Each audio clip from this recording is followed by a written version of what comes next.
अब हम देखेंगे प्रैक्टिकल ऑपरेशनल एम्पलीफायर की characteristics. Input offset current. Input offset current में हम सबसे पहले देखेंगे कि हमने आर ओ एम देखा था। जब आर ओ एम ये सीरीज में रहता है with non inverting input terminal, तो वो रिड्यूस करता है effect of the output offset voltage. Output offset voltage को रिड्यूस करने के लिए हमें एक रेजिस्टेंस लेना पड़ता है जो सीरीज कनेक्शन में रहता है नॉन इन्वर्टिंग इनपुट टर्मिनल के साथ, और वो रेजिस्टेंस रहता है R O M, that is the parallel combination of the R1 and RF। ROM जो रहता है R1 और RF का पैरेलल कॉम्बिनेशन रहता है। तो अगर हम आउटपुट ऑफसेट वोल्टेज को रिड्यूस कर रहे हैं इस इफेक्ट से, तो इनपुट बायस करंट वहां पे हमें मिलता है। तो the value of ROM was derived based on the assumption that the input bias current। ROM की जो हम वैल्यू ले रहे हैं वो base current, input bias current जो है IB, उसके ऊपर से हम ROM की वैल्यू यहाँ पे डिसाइड करेंगे। तो बेस करंट हमारे पास दो है क्योंकि ट्रांजिस्टर जहाँ पे हम ओप एम्प ले रहे हैं तो दो बेस करंट है IB1 और IB2, और दोनों बेस करंट इक्वल है। तो प्रैक्टिकली अगर देखा जाए तो करंट्स आर नॉट इक्वल। अगर बेस करंट भी इक्वल है पर करंट ये प्रैक्टिकली इक्वल नहीं रहते हैं, और because of this internal imbalances, ये इंटरनल इम्बैलेंसेस के लिए ओप एम्प सर्किटरी में एक अलग ही एरर आ जाती है, और वो रहती है इम्बैलेंस ऑफ द सर्किट। तो इनपुट ऑफसेट करंट ये हम यहाँ पे यूज करेंगे to indicate the degree of the mismatching between these two currents। जो बेस करंट है IB1 और IB2, ये अगर हमें इक्वल मिल जाते हैं तो कुछ एक इंटरनल एरर आ जाती है सर्किट में, और वो रहती है internal imbalances of the operational amplifier circuit. और इसको हमें रिड्यूस करने के लिए, ये एरर को रिड्यूस करने के लिए, ये मिसमैचिंग जो है बिटवीन द दो करंट्स के बीच में जो मिसमैचिंग आ रही है उसको हमें हटाने के लिए या उसको इंडिकेट करने के लिए यहाँ पे हम यूज करेंगे इनपुट ऑफसेट करंट। तो इनपुट ऑफसेट करंट यहाँ पे यूज हो रहा है to indicate the degree of mismatching between this two currents. जो बेस करंट से दो, उसकी मिसमैचिंग की डिग्री हमें इंडिकेट करने के लिए इनपुट ऑफसेट करंट का यहाँ पे यूज हो रहा है। तो इनपुट ऑफसेट करंट जो है उसको हम IIO से डिनोट करेंगे और उसको डिफाइन करेंगे एज द अलजेब्रिक डिफरेंसेस। जो अलजेब्रिक डिफरेंस रहता है of the two input bias current. जो दो इनपुट बायस करंट है हमारे पास IB1 एंड IB2, इनका जो अलजेब्रिक डिफरेंस है, बायस करंट का जो अलजेब्रिक डिफरेंस है, और वो डिफरेंस मतलब हमें इंडिकेट करता है यहाँ पे इनपुट ऑफसेट करंट IIO। यहाँ पे हम डायग्राम में देख रहे हैं इनपुट ऑफसेट करंट हमने ओप एम्प में किस तरह से लिया है। एक तो ROM लिया है जो पैरेलल कॉम्बिनेशन रहता है यहाँ पे R1 और RF का। आउटपुट वोल्टेज लिया है, एक लोड रेजिस्टेंस लिया है। तो यहाँ पे हम ये दिख रहे हैं कि यहाँ पे जो दो वोल्टेजेस V1 और V2 हमने यहाँ पे अप्लाई किए हैं, V1 और V2 हमें यहाँ पे मिल रहा है इन्वर्टिंग और नॉन इन्वर्टिंग टर्मिनल के पास।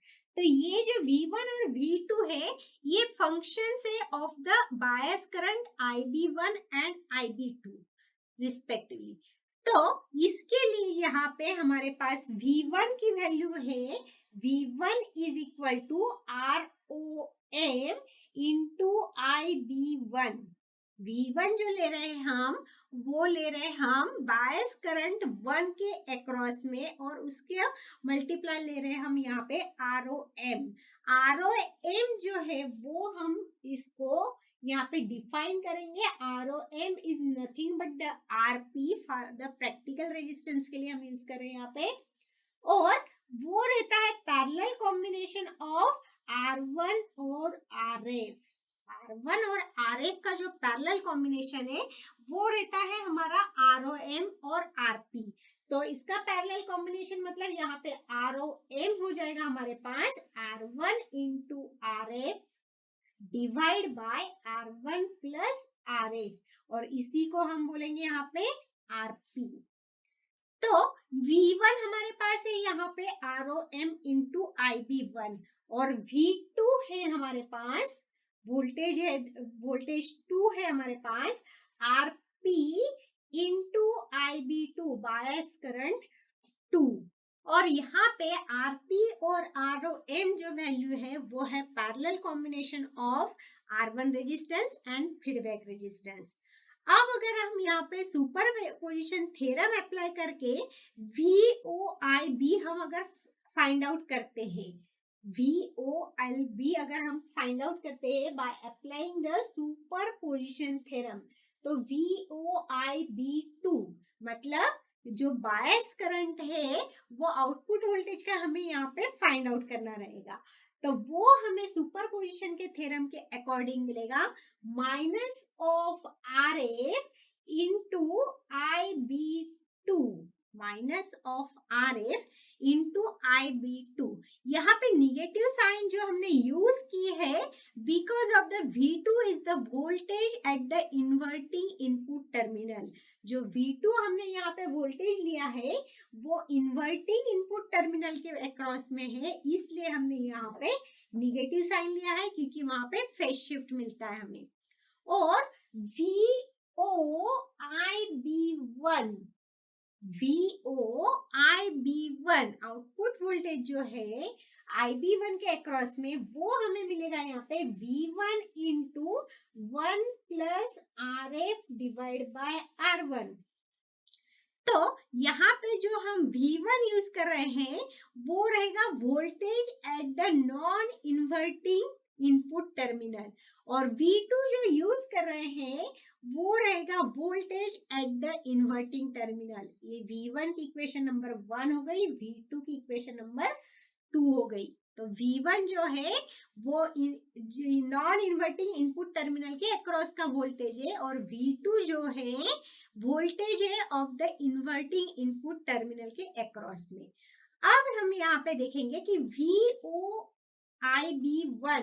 VOIB1 ये जो इक्वेशन है, इस इक्वेशन में हम V1 की वैल्यू यहाँ पे पुट कर देंगे। तो ये हो गई इक्वेशन नंबर 3, और इक्वेशन नंबर 3 में हम इक्वेशन नंबर 1 की वैल्यू पुट करेंगे। तो VOIB1 हमें मिल जाएगा, VOIB1 हमें मिल जाएगा, V1 की वैल्यू पुट कर रहे हैं हम लोग ROM into IB1 bias current multiply by 1 plus RF divide by R1। Equation 3 में इक्वेशन 1 की V1 की वैल्यू हमने यहाँ पे पुट कर ली, तो इस टाइप से हमें यहाँ पे इक्वेशन मिला है। अब अगर ROM की वैल्यू हम ये पुट कर दे पैरेलल कॉम्बिनेशन की, तो ये इक्वेशन हमें अगेन रीअरेंज कर सकते हैं। तो वो इक्वेशन हमारी रीअरेंज हो जाएगी, VOIB1 is equal to ROM की वैल्यू पुट कर रहे हैं हम parallel combination of R1 and RF, R1 plus RF into this IB1 हो जाएगा multiply by 1 plus RF by R1। तो इक्वेशन हो जाएगी R1 plus RF divide by R1। अब इस इक्वेशन को अगर हम सिंप्लीफाई करते हैं तो R1 प्लस RF से R1 प्लस RF हम यहाँ कट कर रहे हैं, R1 से R1 यहाँ पे कैंसिल हो जाएगा। तो आउटपुट वोल्टेज जो है बायस करंट के अक्रॉस में वो हमें यहाँ पे मिल जाएगा feedback resistance RF into bias current IB1, और ये हो जाएगी हमारी इक्वेशन नंबर 4। अब हम देखेंगे कि VOIB मतलब टोटल जो आउटपुट वोल्टेज है ड्यूरिंग दिस बायस करंट वो रहता है combination of bias current 1 plus combination of bias current 2। तो वो टोटल आउटपुट वोल्टेज हम यहाँ पे फाइंड आउट करेंगे तो मिलेगा हमें VOIB1 प्लस VOIB2 इसमें हम ये दोनों की वैल्यू पुट करेंगे। VOIB1 की वैल्यू है हमारे पास RF into IB1 plus VOIB2 की वैल्यू है हमारे पास minus of RF into IB2, minus of RF into IB2। ये दोनों इक्वेशन में से हम लोग RF यहाँ पे कॉमन निकाल लेंगे तो हमें मिल जाएगा बायस करंट का डिफरेंस IB1 माइनस IB2। तो ये बायस करंट का जो डिफरेंस है वही रहेगा हमारा यहाँ पे इनपुट ऑफसेट वोल्टेज करंट। तो वो रहेगा यहाँ पे, देखते हैं, VOIB is equal to RF into ये रहेगा output voltage of the output current, output voltage of the output current. Bias current का जो डिफरेंस है वो हमें मिल जाएगा यहाँ पे VO इंटू IO, और ये हो जाएगी हमारी इक्वेशन नंबर यहाँ पे 5। तो ये हमें टोटल यहाँ पे जो वोल्टेज मिला है वो हमने यहाँ पे फाइंड आउट किया है VOIB। तो इनपुट ऑफसेट करंट, जो इनपुट ऑफसेट करंट हमें फाइंड आउट करना है वो उसकी फाइनली वैल्यू रहेगी IIO is equal to mod of IB1 minus IB2। जो इनपुट ऑफसेट करंट की हम यहाँ पे वैल्यू फाइंड आउट करने वाले हैं वही यहाँ पे मिलेगा हमें IB1 माइनस IB2। तो ये हमें फाइंड आउट करने के लिए हम यहाँ पे करेंगे आउटपुट वोल्टेज जो बायस करंट मिला है उसको डिवाइड बाय फीडबैक रेजिस्टेंस हम यहाँ पे फाइंड आउट करेंगे। तो इनपुट ऑफसेट करंट ये क्या रहता है, यहाँ पे हमें ये प्रूफ हुआ कि difference between the currents flowing into the inverting and non inverting terminal of the balance amplifier. Inverting और नॉन इन्वर्टिंग टर्मिनल के बीच में जो करंट फ्लो हो रहा है उनका जो डिफरेंस है वही रहता है हमारा इनपुट ऑफसेट करंट। और यहाँ पे ये input offset current practically 741 IC op-amp IC जो यूज कर रहे हैं वहां पे उसकी मैक्सिमम वैल्यू हम यूज कर सकते हैं 200 नैनो एम्पियर तक। उसकी वैल्यू हम मैक्सिमम यूज कर सकते हैं यहाँ पे 200 नैनो एम्पियर तक। अगर हम यहाँ पे जो supply equal to DC currents जो पास कर रहे हैं to the two inputs, the output voltage of the opamp भी हमें 0 मिलता है।